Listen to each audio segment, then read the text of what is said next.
সীতারাম বন্ধুরা, আজকে রেসিপি হচ্ছে সাদা ধবধবে চিনির নাড়ু। তা চলুন কি করে বানাচ্ছি সেটা দেখে দিই। দেখুন, নারকেলগুলো দেখেছেন নিশ্চয়ই। নারকেলগুলোকে আমি উম, ছাড়িয়ে জলে ভিজিয়ে রেখে দিয়েছিলাম। তারপরে একটা ছুরি দিয়ে ওর উপরের যে ইয়েগুলো থাকে, ডাস্টগুলো, সেগুলো আমি ছাড়িয়ে নিয়েছি। একদম পুরো প্লেন করে নিয়েছিলাম। এবার আমি নারকেলটা কোড়াচ্ছি। আমি পুরো কোড়াচ্ছি না, যদিও আমার দিদি কোড়াচ্ছে। দেখুন, নারকেলগুলো কিন্তু একটু বাইরে, মানে ভেতরের যে কালো অংশ সেগুলো কিন্তু নিইনি, সেগুলো ফেলে দিয়েছি। দেখুন, শুধু নারকেলটাই নেওয়া হচ্ছে। কোনো রকম কালো ডাস্ট এর মধ্যে নেওয়া যাবে না। দেখুন, একদম প্লেন করে আমি এটা ঘষে নিয়েছি ছুরি দিয়ে।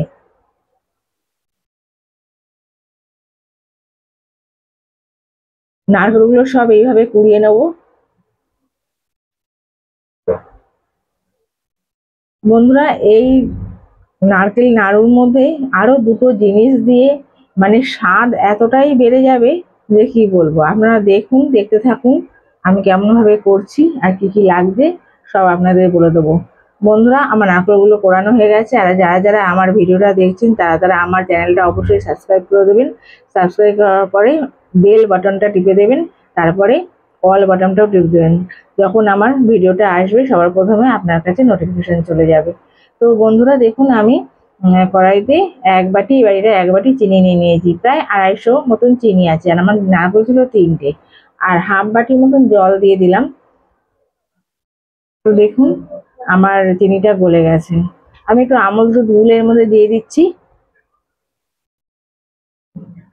কেননা আমল দুধ দিয়ে দিলে চিনির যে নোংরা আছে সেই নোংরাগুলো সব বেরিয়ে যাবে, মানে পরিষ্কার হয়ে যাবে। দেখুন, গ্যাজা হয়ে আমি এই গ্যাজাটা বা গাঁত যাকে বলে, হ্যাঁ, তো ওইগুলো আমি একটা হাতা দিয়ে ফেলে দেবো।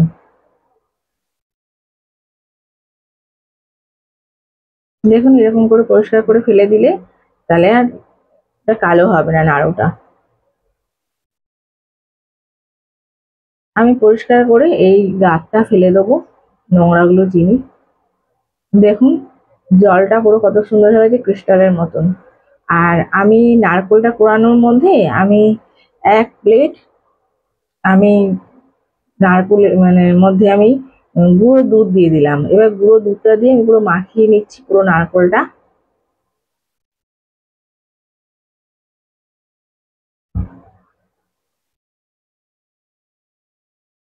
নারকেলটা প্রথমে এরকম গুঁড়ো দুধ দিয়ে মাখিয়ে নেবেন, হ্যাঁ, তাহলে ভালো হবে।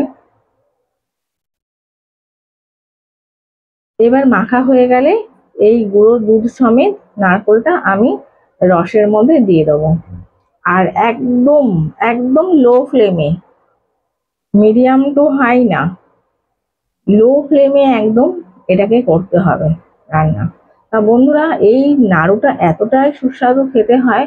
আর আমি এই নাড়ুটা বানাচ্ছি, আমি 5ই জুলাই যাচ্ছি গুরু পূর্ণিমাতে বাগেশ্বর ধাম, মধ্যপ্রদেশ।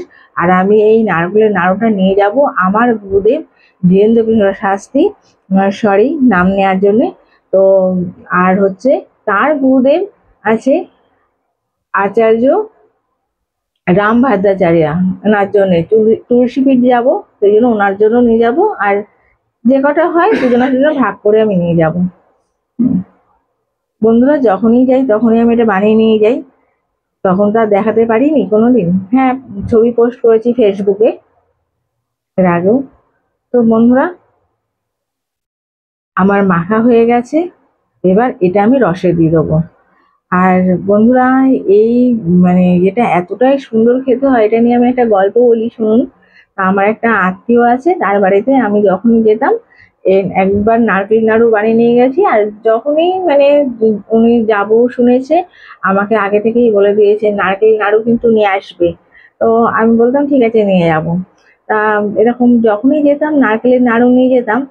আর একবার শুনলাম যে ওনার মানে খুবই মানে উনি মরমর অবস্থায় আছেন। তা ওনাকে দেখতে গেলাম যখন, তো একদম লাস্ট স্টেজে ওনার কাছে যখন দেখতে গেছি, ওনার বাড়ির লোক বলছে যে ওনার কাছে যেতে দেবে না। আমি তো এলাচ দিয়ে দিচ্ছি, ওনার কাছে যেতে দেবে না, দূর থেকে দেখতে হবে, তোমরা দূর থেকে দেখে নাও। আর উনি কাউকে চিনতে পারছে না। তা আমি দূরে দাঁড়িয়ে আছি, ওনাকে দেখছি, আর উনি আমার দিকে তাকিয়ে আমাকে বলছে যে নাড়ু কোথায়, নাড়ু, এরকম, আমি নাড়ু খাবো, নাড়ু খাবো, এরকম বলছে। হ্যাঁ, আমি বললাম কি আজকে তো আমি নাড়ু নিয়ে আসিনি। আমার ভীষণ মানে এতটাই খারাপ লাগছিল। দেখুন আমি কালাকাঁদ নিয়ে নিয়েছি 5টা, এই কালাকাঁদটাও আমি গ্রেট করে দিয়ে দেবো এর মধ্যে। আমি বলেছিলাম দুটো উপকরণ দেবো। তো এবার উনি আমাকে নাড়ু কই, নাড়ু কই, এরম বলে করছে। তা আমি নাড়ু নিয়ে যাইনি, আমি লজ্জায় পড়ে গেছি। আমি বললাম, মা আমি তো নাড়ু নিয়ে আসিনি। তা আমি ওনাকে কি দেবো, তখন বলছে, উনি বলছে ওনার বাড়ির লোক বলছে যে না না, ওনার কিন্তু সব খাওয়া বারণ, তুমি কিছু মনে করো না। উনি এমনি বলছে, উনি কাউকে চিনতে পারছে না, তোমাকে কি করে চিনলো জানি না। তো যাই হোক, নাড়ু ওনার এত ভালো লাগে যে আমাকেও চিনতে পেরে গেছে শেষ সময়। দেখুন আমি আস্তে একদম ধিমে আছে, অল্প অল্প করে আমি এটা নেড়ে নেড়ে নেড়ে নেড়ে আর কন্টিনিউ নেড়ে গেছি।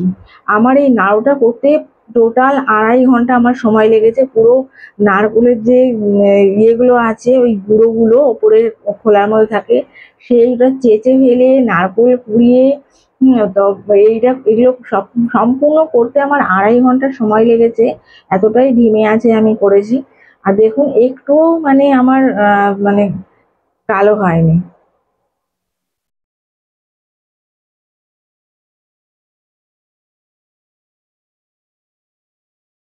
বন্ধুরা এরকম আস্তে আস্তে আস্তে আস্তে এরকম আপনাদেরকেও করে নিতে হবে নারকেলের নাড়ুটা।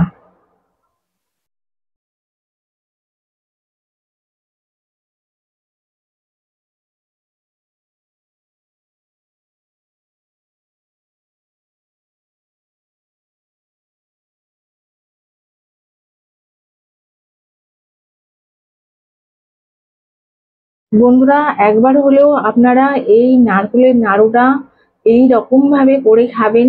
তো খেয়ে অন্তত একবার হলেও আপনারা আমাকে না বললেও আপনারা মনে মনে বলবেন যে হ্যাঁ সত্যি একটা দারুণ রেসিপি দেখিয়েছে। যেমন দেখতে সুন্দর লাগে তেমন খেতে সুন্দর, এতটা সুস্বাদু এই নারকেলের নাড়ুটা হয় যে একবার খেলে আপনি অন্য যেভাবে করতেন সেভাবে করাটা ভুলে গিয়ে এইভাবেই করবেন। আমার হাতে মানে আজকে থেকে প্রচন্ড নার্ভের প্রবলেম হচ্ছে। আমি যার জন্য দিদিকে দিয়ে নাড়াকুলো কুড়িয়েছি, মাঝে মাঝে দিদিকে দিয়ে নাড়াচ্ছি, দুজনে মিলেই করছি।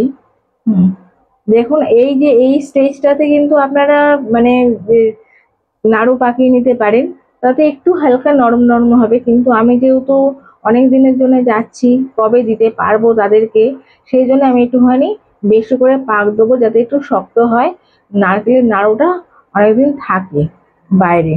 কেননা গাড়ি করে যাব, তারপরে তুলসীপিড়ি যাব, তুলসীপিড়ি থেকে আবার বাগেশ্বর ধাম যাব, বাগেশ্বর ধামে কবে আমি দিতে পারবো জানি না। দেখুন এই অবস্থায় কিন্তু আপনারা নামিয়ে নাড়ু করে ফেলতে পারেন। যখন বাড়িতে আপনারা খাবেন মনে করছেন, এই স্টেজে নামিয়ে ফেলবেন। আমি আরেকটু শোকাবো, দেখে নিন ভালো করে, আমি দেখিয়ে দিচ্ছি। এই স্টেজে আপনারা নাড়ুটা করে নিতে পারবেন। কিন্তু যেহেতু আমি দূরে যাব সেই জন্যে আমি ভালো করে আরেকটু করবো। আমার হয়ে গেছে এবার। হুম, এবার আমার শুকনো হয়ে গেছে, দেখেছেন পুরো ইয়ে থেকে ছেড়ে দিচ্ছিল। তো সেই জন্য আমি বাটতে লাগলাম। এটা একটু বেটে করলে নারকেল নাড়ুটা, চিনির নাড়ু সাধারণত বেটে করলেই বেশি ভালো লাগে, সেই জন্য আমি এটা বেটে নিচ্ছি। চলুন বেটে আপনাদের পাকিয়ে দেখিয়ে দেবো। হ্যাঁ, আমি এর মধ্যে যখন এই নারকেলটা বাটার পরে তখন আমি কি করবো, ওটা কিশমিশ দিয়ে এটাকে গোল করে লাড্ডুর মতন পাকিয়ে নেবো, তাতে দেখতে সুন্দর লাগে। কেননা সাদার মধ্যে কিশমিশটা একটুখানি ব্রাউন ব্রাউন কালারের ভালো লাগবে, সেই জন্য। দেখুন কতটা তেল হাতের মধ্যে এসেছে, মানে আমি যখন এগুলো পাকাই না তখন টুকটুক টুকটুক করে তেল পড়ে। আপনাদের পরেও দেখাবো, দেখবেন আমার হাত কিরকম তেল হয়ে যাবে। দেখুন, দেখুন আমি কিশমিশ নিয়ে নিয়েছি।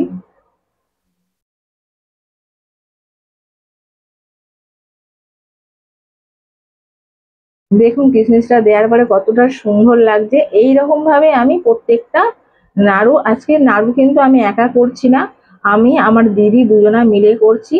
হুম, চলুন আমি দেখিয়ে দিচ্ছি। আমার দিদিও বেটে দেবে, আমি একা পারবো না, আমার হাতে প্রচন্ড আজকে নার্ভের প্রবলেম হচ্ছে, হাতে টান ধরছে, ঝিঝি লাগছে।